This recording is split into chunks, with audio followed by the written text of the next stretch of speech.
Have you ever looked in the mirror and felt like the person staring back isn't quite the you you've always known? Maybe life feels quieter now, with grown children, a shift in your career, or changes in your body that remind you time is moving forward. For women over 60, these moments can stir up questions about who you are and what comes next. But here's the truth. This phase of life can be one of the most vibrant and fulfilling yet. Today, we're diving into the wisdom of Dr. Tracey Marks, a board-certified psychiatrist with over 20 years of experience helping women navigate mental and emotional challenges. Through her YouTube channel and books like Why Am I So Anxious?, Dr. Marks shares practical, science-backed advice to help women thrive. In this video, we'll explore 5 pieces of her advice that every woman over 60 needs to hear to live with purpose, connection, and joy. Let's start by understanding what makes life after 60 unique. Dr. Marks explains that this stage often brings profound transitions. Your kids may have left home, leaving the house feeling emptier than ever. Retirement might shift your daily rhythm, stripping away the structure work once provided. Friendships and relationships can change, and health challenges like menopause or aging can affect how you feel physically and emotionally. According to the National Institutes of Health, women over 60 are at higher risk for loneliness, with up to 35% reporting feelings of isolation. Loneliness isn't just an emotional weight, it's a health concern. The U.S. Surgeon General has linked it to a 29% increased risk of heart disease, a 31% higher risk of stroke, and a 50% greater chance of dementia. Dr. Marks emphasizes that these changes, while challenging, are also opportunities to redefine your life. Her advice helps women move from feeling stuck to embracing this season with confidence. So what are the 5 key pieces of advice Dr. Marks offers for women over 60? Let's dive into the first one. Prioritize self-care to nurture your identity. Dr. Marks teaches that self-care is the foundation of mental and emotional health, especially as you age. For many women, decades of caregiving, whether for children, partners, or parents, can leave you feeling like your own needs don't matter. Picture a woman named Carol, who at 62 realized she'd spent years putting her family first. After her kids moved out and her husband retired, she felt lost, like she'd forgotten who she was outside of being a mom or wife. Dr. Marks explains that neglecting self-care doesn't just mean skipping exercise or sleep. It's about losing touch with what makes you feel alive. Self-care, in Dr. Marks's view, is about carving out time to reconnect with yourself. This could be as simple as a daily walk, which research from the Journal of Health Psychology shows can reduce stress by 20% and boost mood. Or it might mean rediscovering a hobby, like knitting or gardening, that brings you joy. Dr. Marks often shares a story of a patient who, at 65, started journaling every morning, writing down 3 things she was grateful for. This small habit, backed by studies showing gratitude increases life satisfaction by 25%, helped her shift from feeling empty to finding purpose in her days. Self-care also includes physical health, eating balanced meals, staying hydrated, and getting regular checkups. The Centers for Disease Control and Prevention note that women over 60 who maintain healthy habits, like moderate exercise, lower their risk of chronic diseases by up to 30%.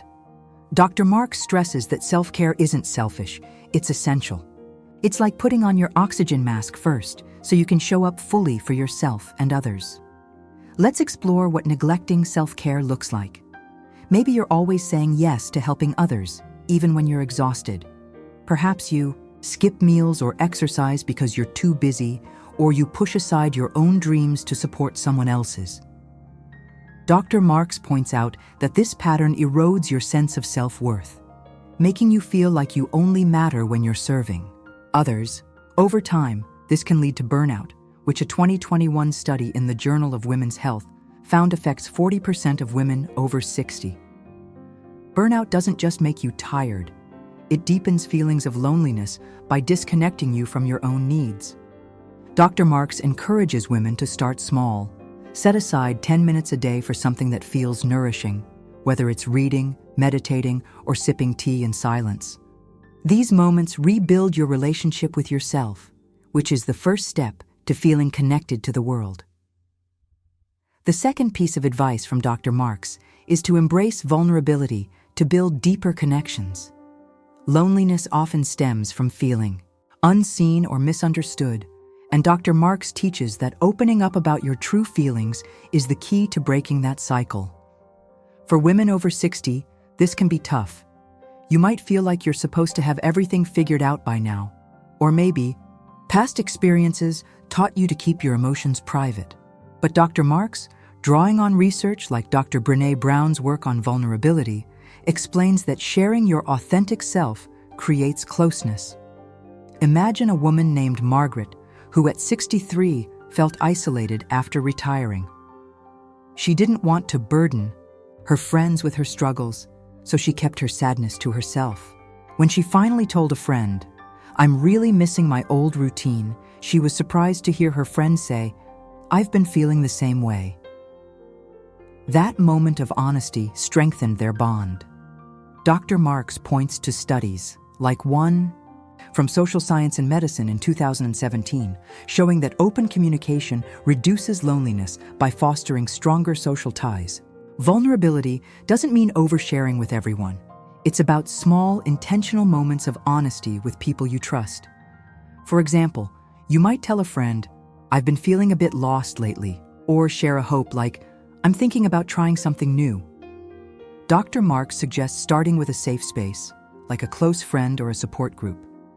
The National Alliance on Mental Illness lists resources for finding local or online groups for older adults, where women can share experiences and feel heard. Dr. Marks also notes that vulnerability is a two-way street. When you open up, you give others permission to do the same, creating a ripple effect of connection. Why is vulnerability so hard? Dr. Marks explains that many women over 60 grew up in environments where emotions were downplayed or seen as weakness. Plus, societal expectations can make you feel like you should be the strong one who has it all together. But hiding your feelings creates an invisible barrier. A 2019 study in the Journal of Gerontology found that women who suppress emotions report 25% higher rates of loneliness than those who express them. Dr. Marks encourages practicing vulnerability in low-stakes ways, like sharing a small worry with a family member or joining a group where you can talk openly. Over time, these moments build trust and closeness, helping you feel less alone. The third piece of advice Dr. Marks offers is to limit social media and prioritize real-world connections. Social media can be a great way to stay in touch, but Dr. Marks warns that it's not a substitute for meaningful relationships. Scrolling through Facebook or Instagram might feel like connection, but it often leaves you comparing your life to curated highlights of others. Perfect vacations, smiling families, glamorous events. A 2019 study in The Lancet found that excessive social media use increases loneliness and depression, especially in women, by up to 20%. Dr. Marks shares the story of a patient named Susan, who, at 61, spent hours online daily, feeling left out as she saw friends' posts. But when she started calling those friends or meeting them for coffee, she realized their lives weren't as perfect as they seemed online. Dr. Marks advises setting boundaries with social media, perhaps limiting it to 30 minutes a day, as a University of Pennsylvania study found this reduces loneliness significantly. Instead, use social media as a tool to spark real interactions. If you see a friend post about a local event, message them to join them. Or use platforms like meetup.com to find in-person groups, like book clubs or hiking groups, tailored to your interests. Dr. Marks emphasizes that face-to-face or even phone conversations release oxytocin, the bonding hormone, which boosts feelings of closeness. A 2020 study in Neuroscience and Biobehavioral Reviews confirms that in-person interactions increase oxytocin levels by up to 35%, far more than online exchanges. By shifting your focus to real-world connections, you create relationships that truly fill your heart. The fourth piece of advice from Dr. Marks is to step out of your comfort zone to spark growth and connection. After 60, it's easy to stick to familiar routines, same hobbies, same people, same places. But Dr. Marks teaches that trying something new can open doors to new passions and friendships. A study in the Journal of Personality and Social Psychology shows that engaging in novel activities, like learning a skill or joining a group, increases life satisfaction by 15% and reduces loneliness. Imagine a woman named Diane, who at 64 felt stuck after her husband passed away. Inspired by Dr. Marks's advice, she signed up for a pottery class. At first, she was nervous. She hadn't tried anything artistic in years. But the class not only rekindled her creativity, but also led to friendships with classmates who invited her to social events. Dr. Marks suggests starting small. Try a one-day workshop, join a community choir, or volunteer at a local charity. These steps don't just teach you something new, they expose you to people who share your interests. For example, volunteering at an animal shelter might connect you with fellow animal lovers, while a cooking class could lead to new dinner buddies. Dr. Marks points out that stepping out of your comfort zone boosts confidence, which makes it easier to form connections.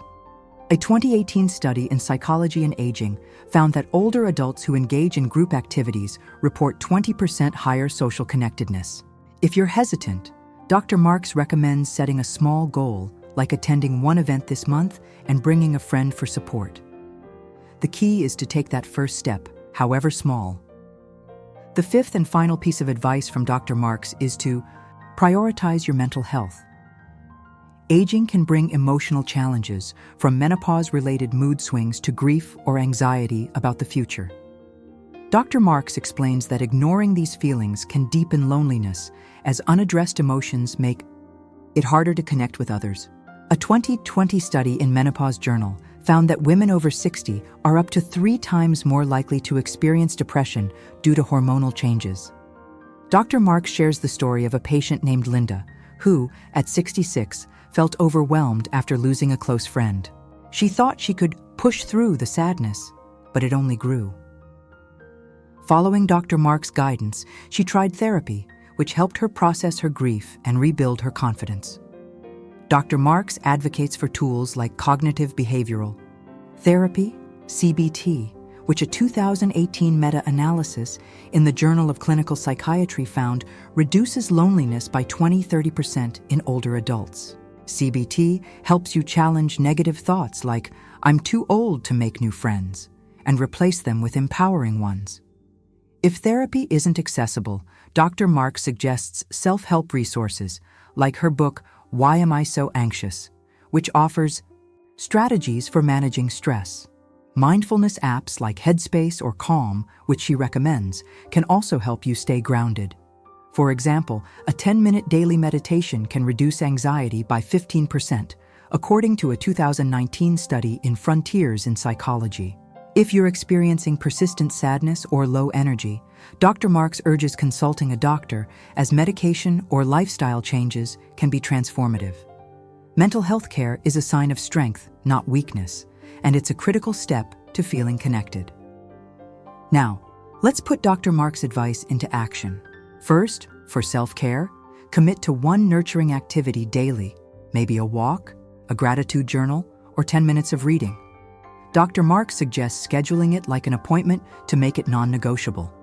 Second, practice vulnerability by sharing one honest thought with a friend this week, like, "I've been feeling a bit off lately." Third, set a social media limit. Try 30 minutes a day and use the extra time to call someone or plan an in-person meetup. Fourth, step out of your comfort zone by signing up for one new activity, like a yoga class or a volunteer shift. Finally, check in on your mental health. Download a mindfulness app or explore therapy options through resources like psychologytoday.com. Dr. Marks emphasizes that small steps add up. Research shows consistent small actions increase well-being by 25% over 6 months.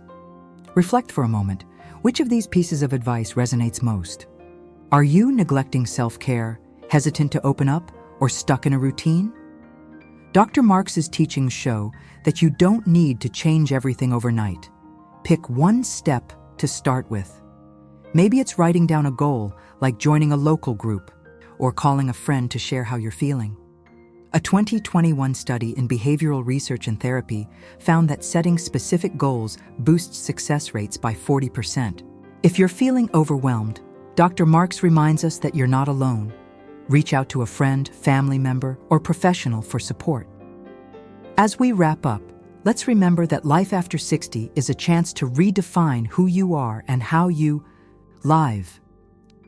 Dr. Tracey Marks' advice, prioritizing self-care, embracing vulnerability, limiting social media, stepping out of your comfort zone, and caring for your mental health, offers a roadmap to a life filled with connection and purpose. You've got the wisdom and strength to make this chapter your best yet. So, what's your first step? Share it in the comments and pass this video to someone who needs to hear it. Let's keep learning from experts like Dr. Marks to live healthier, happier lives.